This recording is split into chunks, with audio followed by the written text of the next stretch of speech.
Good morning, it's Friday morning and we are working our way through A, B, C, D, E, F's of mental health. Mental Health Week, the 18th to 24th of May. So again, I'm taking a guess, I've got no real idea what date it is, so if the 24th is the end of the week, which is Sunday, we're on Friday the 22nd, there I work backwards. Always a good way to attack your goals is working backwards, but here we are. This is the waterfall up at New Lanark, up at Boddington Linn, Coral Inn, on the opposite side from New Lanark. So, morning Richard, hope you're well. Morning Harvey. Okay, there you go. We've had there's a wee view of my backdrop this morning. I'm going to get on with it. Right, so, good morning. Mental Health Week, the 18th to 24th of May. My commitment to Mental Health Week was to do a vlog every morning, and today we're on Friday and we've got to E for emptiness. I nearly said E for ecstasy there, that was an old song, wasn't it? Now, that probably got us into looking at our mental health in the first place. So, yeah, we began on Monday with A for anxiety, Tuesday was B for borderline, Wednesday was C for codependency, Thursday was D for depression, and I've done E for emptiness for Friday. Now, is emptiness a mental health condition? Is emptiness on the DSM-5 forum that would be a chronic and inescapable disease? No, it's not. But following through the thread from A, B, C and D, emptiness is a running theme of feeling which a person suffering from chronic anxiety feels an overwhelming emptiness. People with borderline personality disorder feel an overwhelming emptiness. People with codependency issues feel an overwhelming emptiness. People with depression feel an overwhelming emptiness. So that's me gave you my tangible reasons why we're speaking about emptiness today. Now, emptiness. Oh, I've got somebody with dogs who's probably going to talk to me, because I know him. Good morning. Good morning, sir. I would start and talk to you, but I'm on conference indeed. Have a good day, James.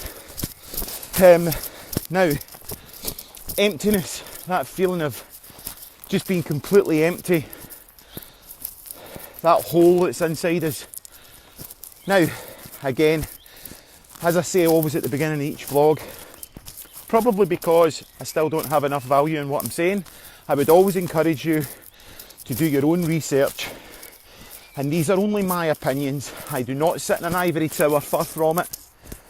And that I have some deep, meaningful insights into things that you can't have yourself.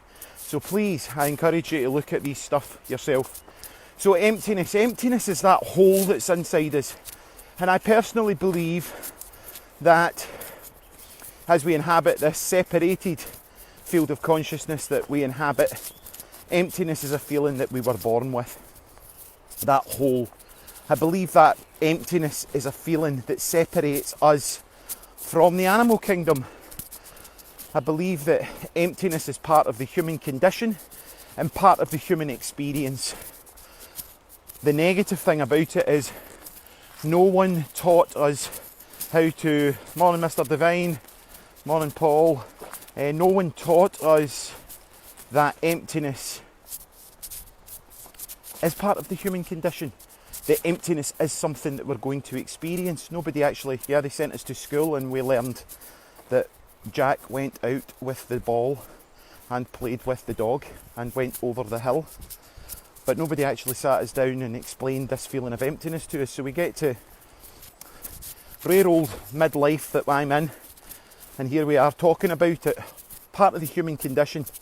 So if anybody that's watching, tuning in, sharing this video, talking about this, the very first thing, as always, the first step, and I refer to the fellowship because it's so impactful, is acceptance.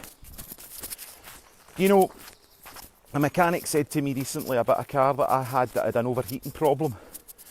I tried filling it up with you know, this gunk at £50 from America, or this will fix your overheating problem. And it didn't. And I met this mechanic that I knew from, goodness, I've knew Sammy since I was about 14. And I kept bumping into him just night after night in the supermarket about 3 months ago. And he says, you get that sorted out yet? And I said, no.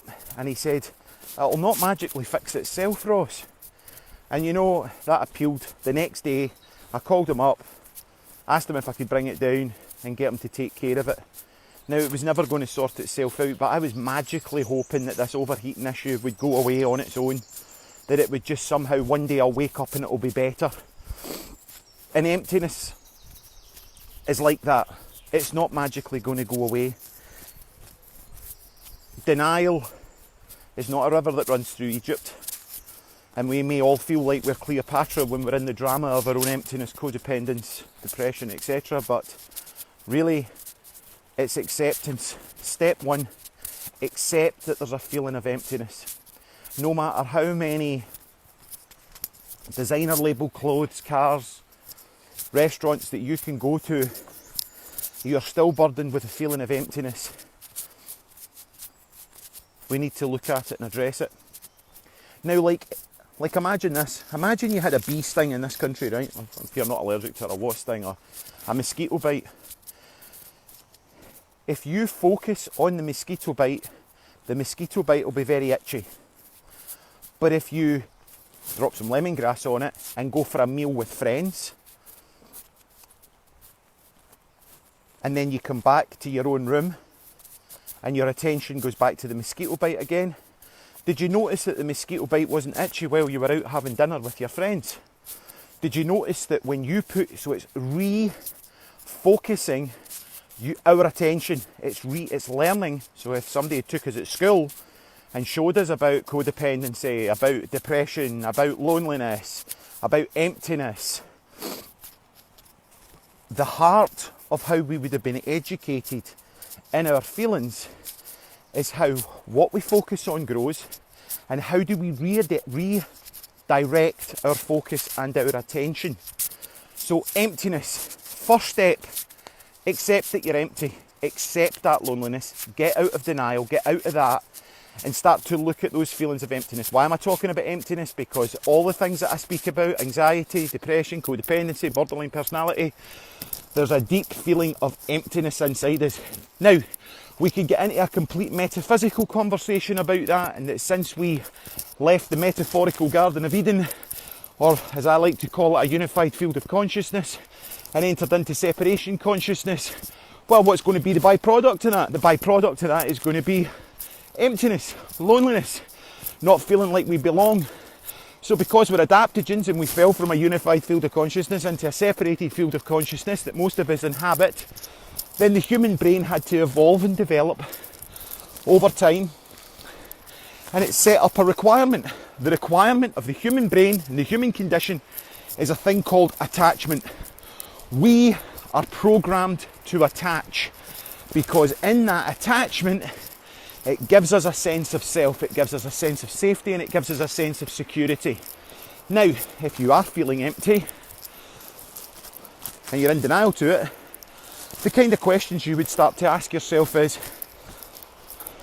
who or what is the longest thing that I have been attached to in my life that has gave my life meaning and validation and allowed me to have a sense of self? Well, that would be a parent, or it could be a job, or it could be like a car. It could be a car. Some people have cars or motorcycles for 20, 30, 40 years. Your parents, your job. Now ask yourself a question. Have you just lost a parent? Have you just lost a job? Have you just lost a confidant? Have you just lost your mentor? Have you just lost your home group? Have you just lost something? Something that you were using as an attachment figure in order to give you validation. So start to ask yourself these questions. This pathological feeling of emptiness, which would come along with chronic depression, is something that's probably going to need a lot more work than the emptiness that the majority of people are facing. So, step one, acceptance. Get out of denial and start to accept the feeling. Now, where energy goes, energy flows. Now, when we're suffering from anxiety, What was the next thing? Borderline personality disorder, codependency, depression, or emptiness. There's a form of almost self-obsession that comes along with any of these characteristics, right? To the point of omnipotence that it's almost narcissistic, that we ruminate and think constantly about the anxiety, or we ruminate and think constantly about the personality disorder, or we ruminate and think about our shame, our codependency, our not belonging. So the redirection of focus is that when you're looking at something, back to that quantum physicist's question, if a tree falls down in the Amazon and you don't see it, did it fall down? Now, I believe, but I'm not a quantum physicist, that there has been evidence to say that when you're measuring an item, it's like a wave, but when you look at it, it becomes a particle or something like that. So the intention, I don't know, I'm not a quantum physicist, far from it. I just read it somewhere fleetingly. Now, when we're ruminating, our attention is solely on that thing. And imagine it like a light bulb. So as you're looking at that thing, you've got that 60-watt bulb cranked right up with a dimmer switch. Now, a redirection of focus, which is very, very difficult when we became self-obsessed. We became also almost like we're completely dissociated from the outer world, because we're constantly stuck in a loop of rumination around about any particular challenge, be that, you know, if we're in a grief cycle, we're ruminating constantly around about the grief, not knowing what to do, and then we become paralysed and enter into a freeze response. So if we're anxious, we're giving all our attention to the feeling, right? So where attention goes, energy flows. That's going to increase in magnitude the experience. So a great way to start to learn this is to redirect our focus and start to focus on something else. Use the analogy of the mosquito bite. You've got a mosquito bite in your arm, it's really itchy, you're scratching it, everybody's saying don't scratch that, don't scratch that. Right, okay, it's really scratchy, then you get ready, have a shower, go out for meals, you sit and you have some fish tacos with your friends, blah blah blah, you head back to the hotel room. Was it itchy while you were eating the meal? When you were engaged, when you were listening to other people, when you were experiencing, the mirror neurons in your brain were connecting with the other person, you were feeling their story as they were talking to you about how they had surfed that day, or played football that day, or whatever it was, and you've got a genuine interest. Well, you don't think about the mosquito bite. You get back to your room, you're alone again, you're scratching the mosquito bite, right? Okay, so driving in the point here, that acceptance is key. What do I find helpful for dealing with emptiness and feelings of emptiness and to recover from it? Now, in my opinion, I would use this for absolutely everything. I think it's an absolutely fantastic tool. I feel it's an absolutely amazing thing. But I don't think that people are educated enough on it, because they think it's just airy-fairy and arty and a lot of crap. And it's called journaling. Because really what we've done when we're in a feeling of emptiness, when we're in anxiety, when we're in borderline, it's because everything's like a glitch. You're not broken, there's nothing wrong with you. You've just lost touch with a sense of self. So journaling, get into expressive and creative writing, and starting to learn about your feelings. They're your feelings. They're not my feelings. They're unique to you. You're allowed to have them. You're allowed to experience them. But for most of us growing up, we were never allowed to experience our emotions. We were never allowed to have what we want, right? I've had a few really interesting conversations over the last few days. One was yesterday with a buddy of mine. We met up and had a social distancing sandwich. And he's been a good resource to me recently, actually. And we were chatting about something, and it made so much sense. It's like our children, say for an example, come and say, oh, I want this jumper, right?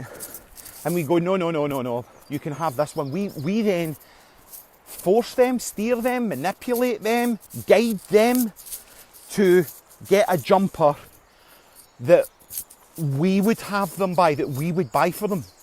Now, let's say our children are no longer 2 and they're like 20 or 15. Now, within reason, the jumper they might have wanted was 150 quid and the jumper that you would rather they bought was £50. But if you spoke with them around about budgeting and you had a mature and emotionally mature child that you would speak with and say, right, okay,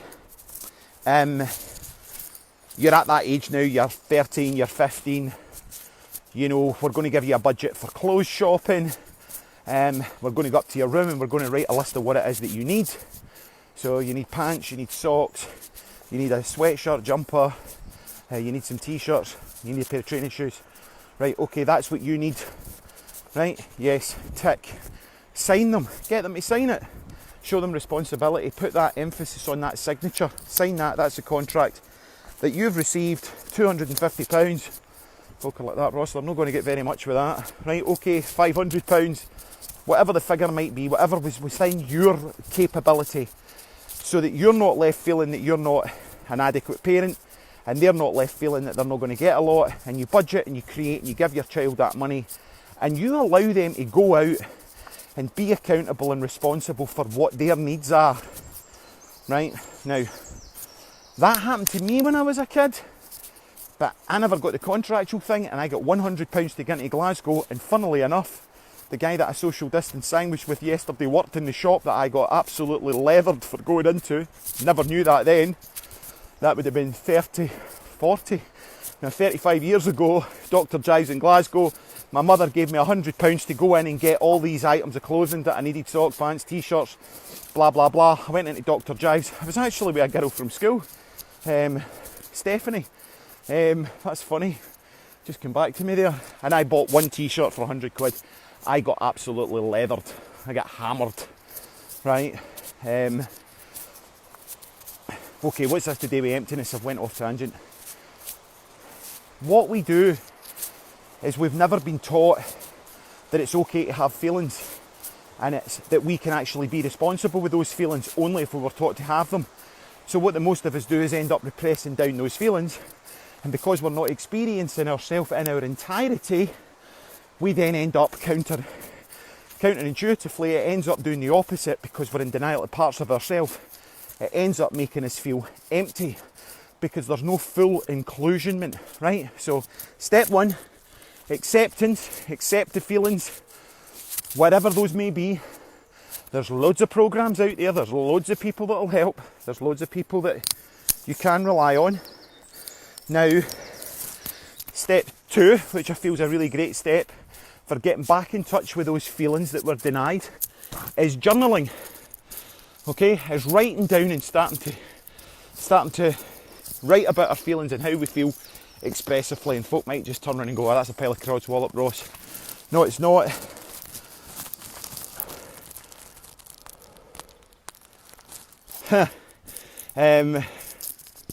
Lindsay, you never asked. Had you asked, I would have done it for you, Lindsay. So what journaling does is scientific. It's great for self-esteem, it's great for expression, it's great for getting us in touch with our feelings again. It's great for setting achievable goals that we require. Okay, emptiness, it's not going anywhere. Step one, acceptance. Step two, creative writing and journaling. Step three, this is one that's really tricky. That hole is always going to be there, I think. And a great way to manage that feeling of emptiness is meditation. And if you don't have time to meditate, make time to meditate. It's very, very difficult to sit with ourselves. And I personally, from what I've seen through COVID-19 and the conversations that I've had, the difficulty that people have had with COVID-19 is because of their codependent needs on the external world for validation. What the work gave them, what getting dressed in the morning, what that purpose, meaning was given them, was taken away by COVID-19. They're not getting to strut around like a peacock with their fancy clothes on it that they put into work, the effort that they put in, the way that it makes them feel. That's been stripped away. They're not getting the validation from that eye contact, from that good looking girl in Starbucks that gives you a smile that makes you think, oh, she's smiling at me. She's just being kind. But we're all delusional, aren't we? So, but we get so much meaning from all these distractions, all these external distractions in the world that we didn't know was there until they were no longer there because of COVID-19, and we're left to sit with ourselves. And in actual fact, a high percentage of people that I have been talking to have really struggled with sitting with ourselves, have really, really struggled with being with ourselves through this time. And alcohol consumption's up, drug use is up. Wait till I tell you this. Wow, forgot. Morning, Gordon. True story. Lindsay, you still there? I went round to wash my bike last night. I went round to wash my bike last night at the garage. It was with a power washer, and I didn't have change.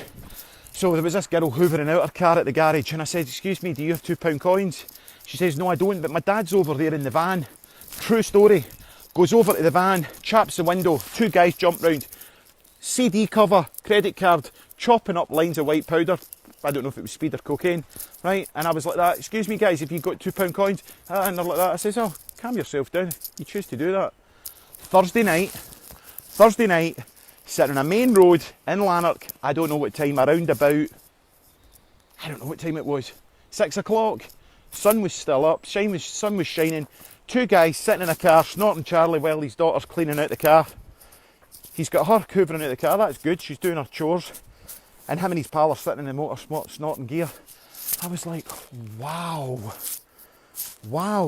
Right, anyway, back on track. Just unbelievable. So, feelings of emptiness, redirecting our attention from the feeling onto something else. Meditation's a fantastic way of dealing with that emptiness. Now, I make this quote quite a lot. I said it yesterday. The kingdom of heaven is within, whatever that might be, right? I am not suggesting for a moment that it's this religious place with trumpets, right? I'm just saying what I think is, in order to touch, not fully experience, but touch a more unified field of consciousness, a more connected oneness space where the dissolving parameters of separation and linear time disappears, and you can get to feel something more expansive than yourself. You gain that through the internal world, not the external world. But I'm using a parable from the Bible, not in a religious context, just because it fits into my frame of reference, and I'd like to share that with you. The kingdom of heaven is within, and you will enter it through the narrow gate, for wide is the gate that leads to destruction. I think this is the wide gate, this external world, the trappings of glitz, glamour, designer clothes, designer cars, designer watches. We live in a designer world that not all of us can aspire to or indeed afford, and we're left feeling that there's something wrong with us because we're unable to do that, right? Meditation takes you into that inner world, okay? Now it might seem counterintuitive as well, but if you're feeling emptiness, disconnect from social media. Absolutely disconnect from social media. Now, I had another conversation. It's like, how many of us, ask yourselves, these that are listening, how many of you scroll through Facebook aimlessly, do not fully look at the person's picture and like it? How many of you scroll through Facebook and see an article or see this video, don't watch it, well you wouldn't know that because you hadn't watched it, but like it? How many of us are doing that? Why are we doing that? Why are we scrolling through things, not fully taking the time to appreciate it? So that got me thinking. We've become like that with friends because we could have why when there's football players that are in the limelight, that are successful, why when there's people, celebrities that are successful, they're loved by millions, why do they end up in the therapy room and they feel loneliness, emptiness, isolation, anxiety? Why?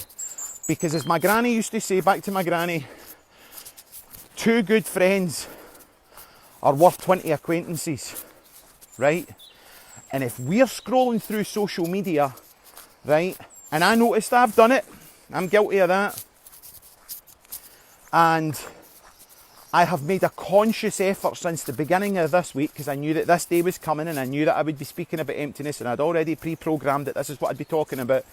Since the beginning of the week, I've not liked as many content on social media because the content that I have liked, I have actually took the time to read. Okay, so that was a conscious decision. So it was a redirection of attention. There was no attention, there was a direct attention on just scrolling aimlessly, right? Now I've redirected that focus into not just liking people's things for the sake of liking them, to be seen to be liking them, because if I'm not liking them, then I won't be valued, then they won't like me, then so I've just got to keep liking it. It's like, what? Right? So if you're feeling empty, get yourself off social media, delete it for your phone, check it, give yourself time, 10, 15 minutes, whatever, half an hour every night to go on and check your news feeds, whatever it might be, or if you're posting something, get right off social media. Now, counterintuitively, if you're feeling feelings of emptiness, the thing that I would prescribe or suggest is actually be yourself, right? Be by yourself, right? Sounds daft, but when you are by yourself, if you take that suggestion on and you do that, do not sit and ruminate around about the negative feelings, or she said this, he said that, she said, he said that's going to happen, and he done this and I done that, and not done the next thing. That's really narcissistic and omnipotent. Right, we all suffer from a disease of narcissism and separation. Right, none of us are fully connected. So, we're all guilty of that. Let's just put our hands up and say that we are. So, I wrote, this was through the fellowship. I learned this, I've done this for a while. I really like it.